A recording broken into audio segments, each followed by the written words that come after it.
Philip Hutcheson was a four-time NAIA All-American that finished his storied career as the all-time leading scorer in the history of college basketball with 4,106 points. Hutcheson was named the 1990 NAIA National Player of the Year, while also being named the COSIDA Academic Player of the Year in 1989 and 1990.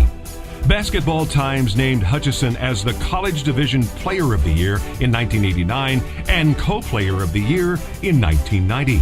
Over the course of his storybook career, he scored in double figures in all 155 games he played and was selected to the All-Tournament team in every single tournament for all 4 years. Hutcheson was awarded the NAIA's prestigious Emil S. Liston Award and was named to the NAIA's 75th anniversary team. He was also named to the Tennessee Sports Hall of Fame and the David Lipscomb Hall of Fame. His jersey was the first ever to be retired at David Lipscomb. Philip Hutcheson at David Lipscomb and inductee into the 2018 class of the Small College Basketball Hall of Fame.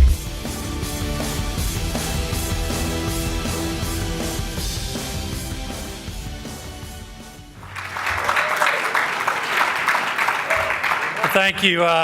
Before I get up to speak at a thing like this, I'm usually a little bit nervous, so to relax myself, back home I like to go ride horses. It's harder for me to find a horse here, but I went out and found one, and I rode for a little while, and she got kind of wild, started bucking, the saddle started slipping. I was afraid something was about to happen. Finally, she stopped, and I was out of quarters, and the kid behind me at Walmart,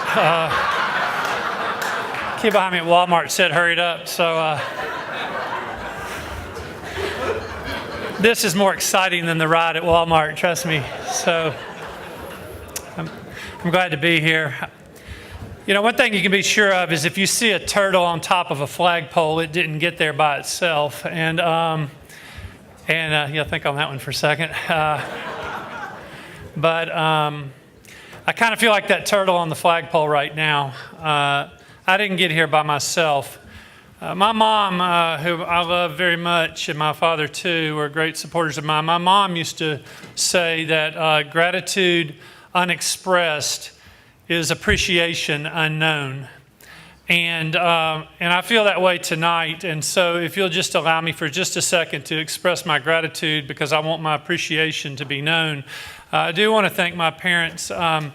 Thankfully, they're both still living. They have been wonderful influences, the two biggest influences in my life. And I know how blessed I am to have good parents.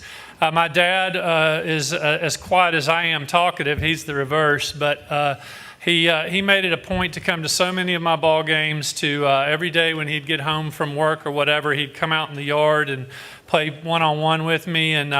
And he didn't let me win either. Trust me, it was a big day when I finally beat him. And my mom was the biggest cheerleader I had. She didn't really care how it went. I mean, she did care. She cared because I cared.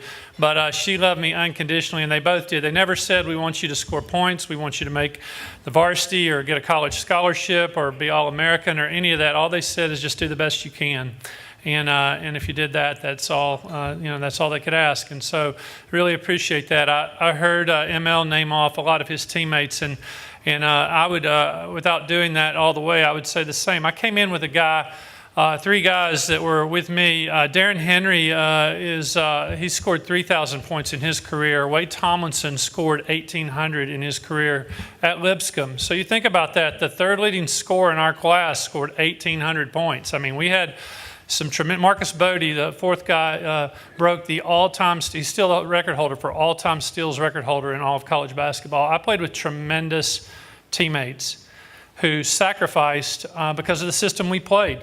And I just happened to be the recipient of it. And they were great teammates, but not just them. I mean, Chris Snoddy was the trainer who took care of me all the time. Andy Lane was a sports information director who put out the information. And so all of you guys that are here tonight, I mean, don't forget to thank all of those people who are doing all of those other things. I would thank John here, and not only John for what he's done for this, but also there's so many others. I know I've worked with Lindsay and some others here in getting here tonight. And these events don't happen by magic.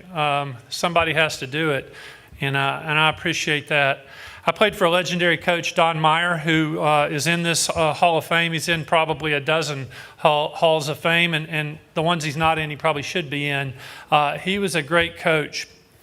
They say that most players will never rise above the level of expectation that the coach has for them. And Coach Meyer had high expectations, but he loved his players, and he told us, he said, when I quit getting on to you, I've given up on you. And he would stay honest, but it was because he knew that he could help us become better and better, and those are lessons that I take with me today, far after the basketball days are over. And as a Christian, I would say that in Ephesians it talks about, to him who is able to do more than we can ever ask or imagine, to him be the glory and the honor.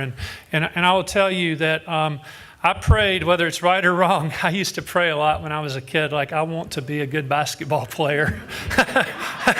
I'll admit it. Like, I prayed, like, I want to be good, and I want to play in college, and I used to pray all these kinds of prayers, and I don't know if that's right or wrong, but I'll tell you this: I've received more than I could ever ask or imagine, and so, to him be the glory. Thank you.